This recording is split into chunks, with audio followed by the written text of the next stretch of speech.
Hi guys, and welcome to episode 3 of the Alchemy of Self Love. I'm here with Suzanne Eder. Hello Susan, how are you? I'm fine, Richard. How are you?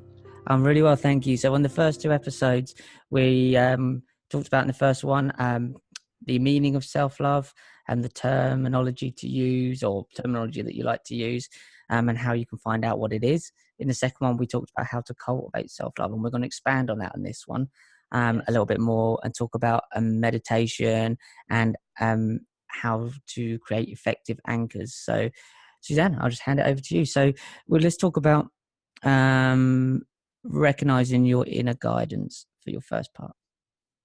Oh, okay. You want to start with the inner guidance.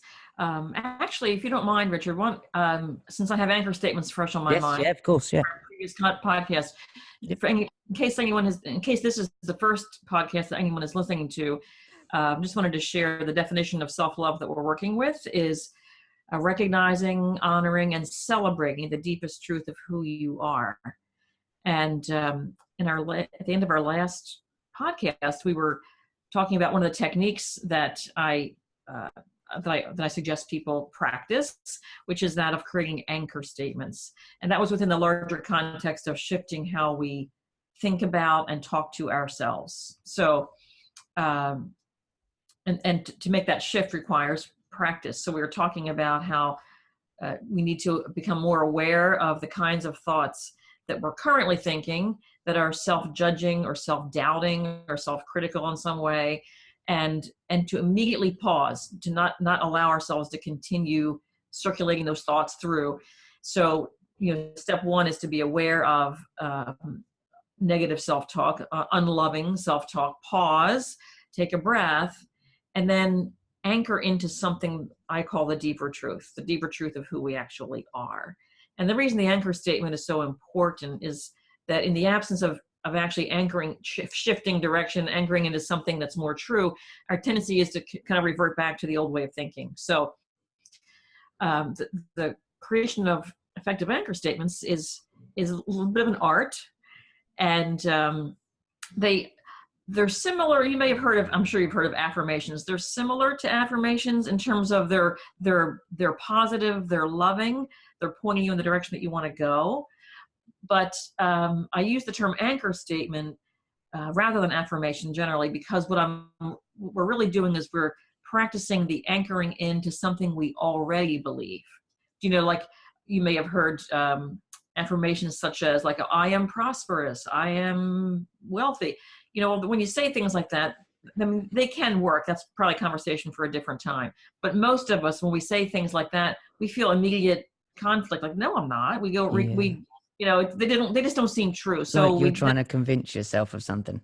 Exactly. Trying to convince yourself is the key. Whereas anchor statements are reminding yourself of something you already either know to be true or believe to be true. And that's what makes them powerful. You're not trying to talk yourself into something.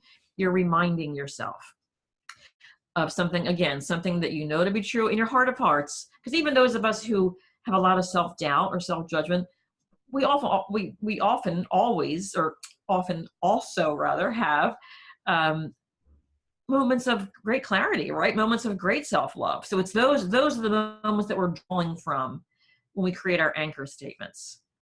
So is that clear? Let me just pause there. I don't want to just keep No, it's prattling. clear. Yeah. If you could give us an example of an anchor statement, would be fantastic. Yeah. Yep. There's all kinds of different ones. What's coming in my mind in this moment was one that came to me in meditation. This, by the way, is one of the reasons I always encourage people to take on a meditation practice, not just so they can create good anchor statements, but when we meditate and we step back from our usual way of thinking, in that spaciousness, insights can arise, and they can become the source of anchor statements. And that's exactly what happened to me years ago, when again I was just starting out. My business wasn't growing as fast as I wanted it to grow, and I was I was worried, I was nervous, I was scared, I was highly anxious about all of that. And one day in meditation, it was one of those really lovely experiences where it was very, very still, very calm, and I was just relishing being in the stillness and the spaciousness. And this thought emerged into my awareness, and it was, that my success is inevitable and assured. It just came like a fully formed revelation. Like, my success is inevitable and assured. And it was so comforting because I was in the place where I could receive that. I was no longer in the anxious place. I had meditated. I had reached a place of inner calm. And it just seemed like a loving message from my own higher self. You know, it was very calming. Your success is inevitable and assured. And that became an anchor statement for me, because because it had come from a very genuine place. I wasn't trying to convince myself of that. It had just arisen during that meditation. And it felt in that moment, it felt very kind and true. And I could trust that and just keep moving forward, knowing that as I kept moving forward, things would unfold in a way that I would like. So that became an anchor statement. Now, that wouldn't work. That probably wouldn't work for most people unless they happen to really resonate with it. But it worked for me because it had come from within me. It had come from this deep inner place. So that's one of the ways we can develop anchor statements is, what are those, when we're quiet and we're consulting our heart of hearts, whether it's formally in meditation or whether it's just through reflection, what is it that I know to be true about myself or about life? Another anchor statement that I like, it's very general but very powerful, is my point of power is always now. And that's a particularly effective one when you're beating yourself up for something you did in the past or something that you've done many times in the past, and you kind of think that you're just stuck in a pattern and you're mad at yourself for being stuck in a pattern. It's the great, when you do the pause, take a deep breath. No, my point of power is now, meaning in this fresh now moment, I have a whole fresh start and I can shift anything here now.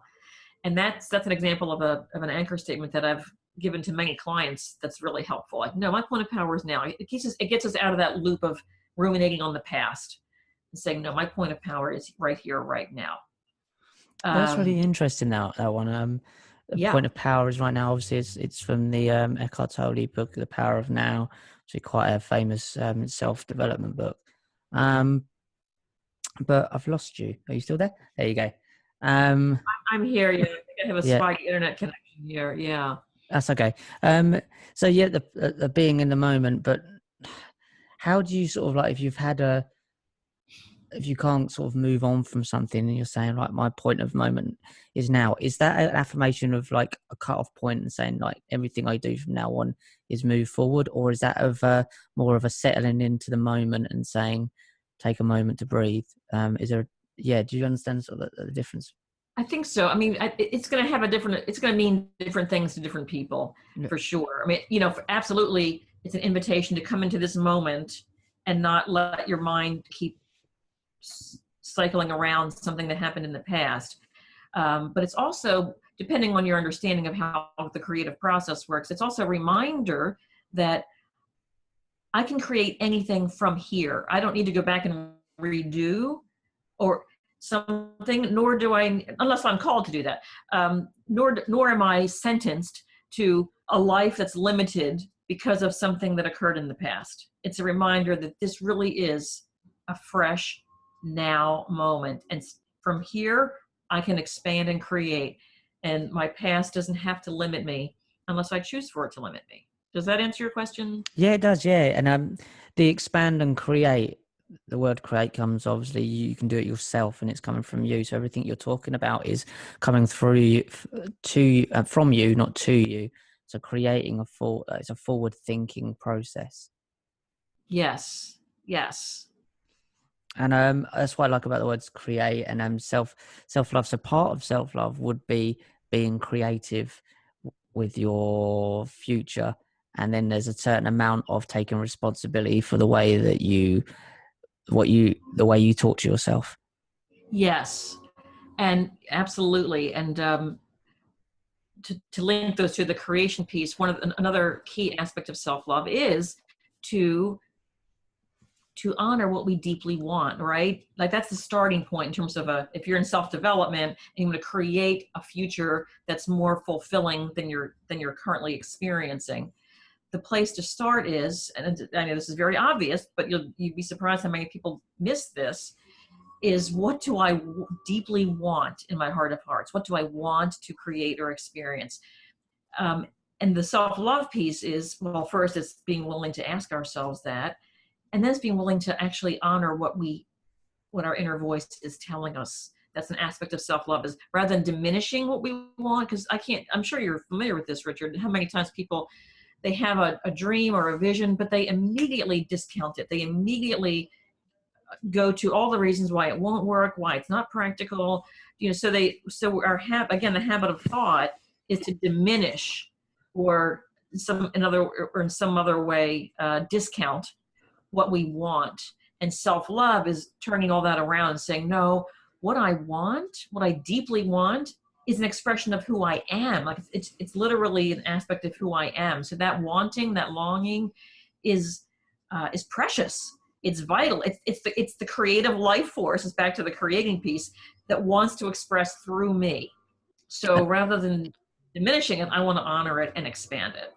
I really like what you said about that, what I want, and what I want for me. And a part of self-love is deciding what you want for yourself and not what you want for others, like what you've had put on you. So your dreams and aspirations, and maybe not yours, they're there, and you're doing these things to get the pat on the back or the cuddle or how well you've done from someone else. That what you actually really want is them to accept you for who you are. Yes. But you'll end up trying to please them with something you're not anyway. So when you do this and you finally get your pat on the back, it's like your Golden Globes and all of these things and your MTV awards, and you realize, I still feel like rubbish because this isn't what I wanted to do anyway. And there's this certain element of you were giving your power away to that person and allowing them to sort of say, I'm not going to love you for you anyway, but if you do this, then we will. But then you just don't like yourself anyway. And I think that's a lot of what, like, going off on tangent a bit, but a lot of these actors, a lot of singers, a lot of people that end up in the public eye still end up on doing drugs, falling out, self-sabotaging, because it wasn't what they wanted for themselves in the first place. Yeah. A lot of people are kind of, I'll say, seduced by the idea of fame in some way. That if a lot of people love me, whether it's in acting or music or any other field, if I'm famous, if I'm well known, and I have the awards and the achievements, what we're really doing is we're trying to prove to ourselves that we're worthy. And that's the false premise that all of our conversations are trying to reveal. Is that's a false premise. We don't need to prove anything. We are already innately worthy. And so opportunity is to get clear. So what do I want to create, to experience? And the decision comes after. We first have to listen, like it's a deep listening, because that's it's literally part of who we are. Our longings, our desires to create, to experience, to share, they express our uniqueness. Like we are literally each unique and uniquely brilliant, and our longings are what give expression to that, because you want different things than I want. We're so unique that way. So first is listening, it's honoring, it's recognizing, oh, this is what I really want, and then it's deciding, and I am going to support myself in bringing this forward. And the reason I wanted to make that distinction was a lot of people, when they realize, oh, that's not what I want, I'm going to decide what I want. Sometimes the word decide gets them in their heads. So they start to figure out what they might want. But a fulfilled life doesn't come from figuring out. It comes from expressing the love that we are. Mm. So rather than, so the decision point, again, doesn't come until after we've listened and been honest with ourselves and said, yeah, this is what I really want. And now I can bring my mental power and to decide, yes, and I'm going to support myself in creating this. I think one of the sort of things that when we got into self-development ourselves, we like the practical ideas, and I think the practical solutions, and this has a very good listening to what you want and expressing what you want, but sometimes can come into a clash with what someone else wants, who you love very much, and you want them to be happy. So the real struggle seems to be maybe in relationships is trying to keep someone else happy, but also keep yourself happy, and that is a very, very difficult thing to do. It really can be. And I think that's a topic that's so huge, right? We could do 4 podcasts on that Yeah. for sure. A couple things that might be helpful if any listener is in that kind of a situation. First is that sometimes the what we want piece is a little too specific. In other words, we can always, I believe we can always get the essence of what we want. It may not be the specific form that we're envisioning, but we can get the essence of what we want.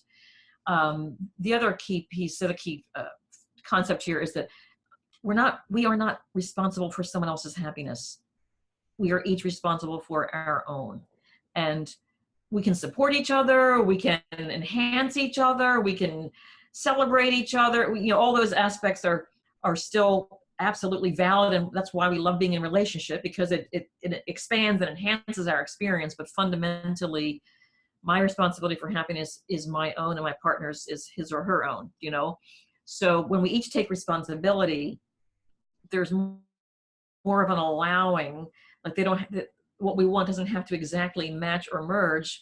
If we can give ourselves the freedom to really take responsibility for our own happiness. And another aspect that I think is easy to overlook is this idea of inner guidance. Coming back to your question about inner guidance, when we're in a partnership, I want something and it appears as if my partner wants something that doesn't match it. So now we're in a place of maybe not conflict, but stuck. We're stuck, or maybe we're in conflict. And from that place, the solution cannot emerge. When we're in problem consciousness, as Einstein was famous for saying, when we're focused on this doesn't work, we don't agree on this, we're going in 2 different directions, when we're focused on what doesn't work and what couldn't work, we will never have access to what could work. So when we're in a situation where it appears as if 2 people are not wanting the same thing, or not wanting something that's harmonious, our first responsibility is to go within, find a way to find peace. Always seek peace first. Don't seek a solution when you're not feeling peaceful.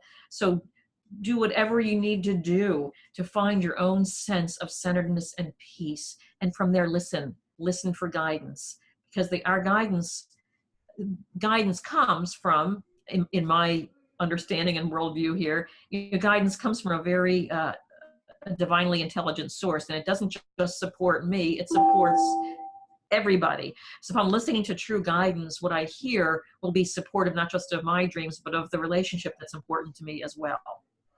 So what I'm trying to say is, rather than trying to sort out and figure out how to mesh what appear to be conflicting wants through a mental process, is to step back from it, get clear about what is the essence of what I want. Because sometimes what we think we want isn't really what we want. Now, we can fool ourselves too, right? I can think that I want something, but again, the thought of what I want may have come from prior conditioning. So it's an opportunity to get clear, like, is this really what I want? Is this really what I want? And if it is, if it's genuine, like, no, this is what my heart has always called me to do. If that's genuine, then listening for the guidance, listening for the insights, the realizations, the next steps that can help us create a solution, rather than just assuming a solution can't be created. And when you said listening to the guidance, listening to it, listening to the solution, obviously it's not an auditory thing, it's listening with the heart. And so that would be more of a feeling. Would that be fair to say? Well, actually, it can be. It depends on your makeup. Some people actually do hear it. I've had those experiences of literally being given guidance in words, and I treasure them because they're so rare. But yes, guidance can speak to us in terms of a felt sense. That's kind of, I think, the most common. As you contemplate different options, like just feeling which one feels just intuitively right, or just has a sense of rightness for you. So that there's that inner felt sense. But there are things, guidance also comes in the form of, as I mentioned earlier, let's say your mind is still, it comes in the form of revelation of, one of those aha moments. It comes in the form of just an impulse to make a call or do something that's kind of out of the ordinary. That's a form of guidance. It can come in dreams. It can come, years ago, twice in my life, I've had this experience of literally receiving guidance, just like you described. Like I heard a voice. It was my voice, but it was very distinct and clear, and it spoke to me told me exactly what to do. And as I said, that doesn't happen all the time, but when it happens, it's like, wow, that's guidance. Like I could just, and it's guidance because you can feel the integrity of it. You can feel it. Yes, this is right for me. This is right for me.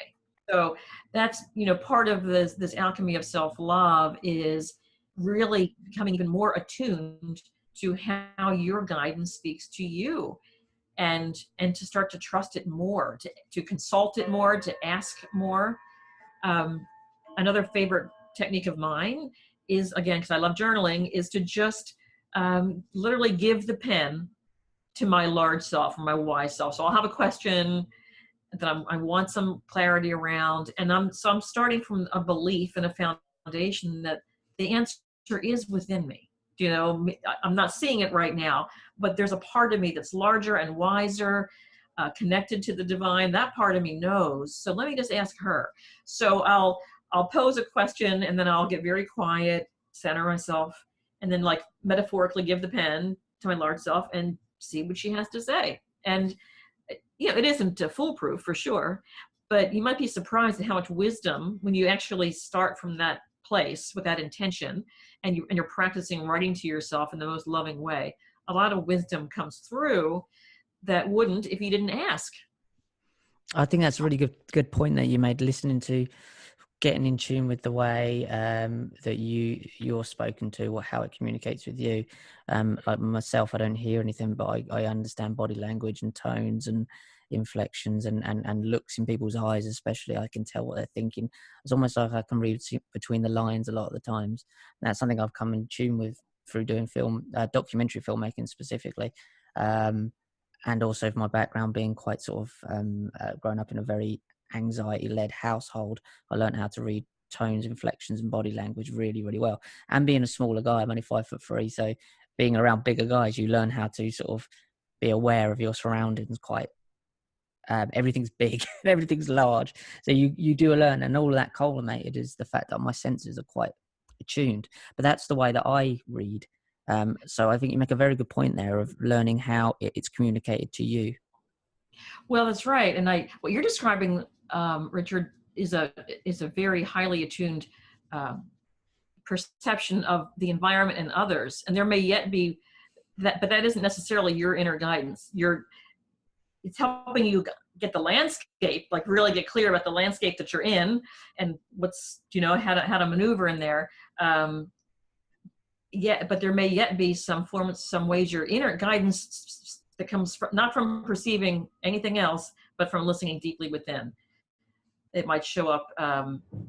You may, as you move through time here, just start to recognize that you have guidance speaking to you in ways that maybe you haven't even fully appreciated yet. That still small voice within that talks to you about your dreams and your next steps, irrespective of what anybody else is doing in the environment.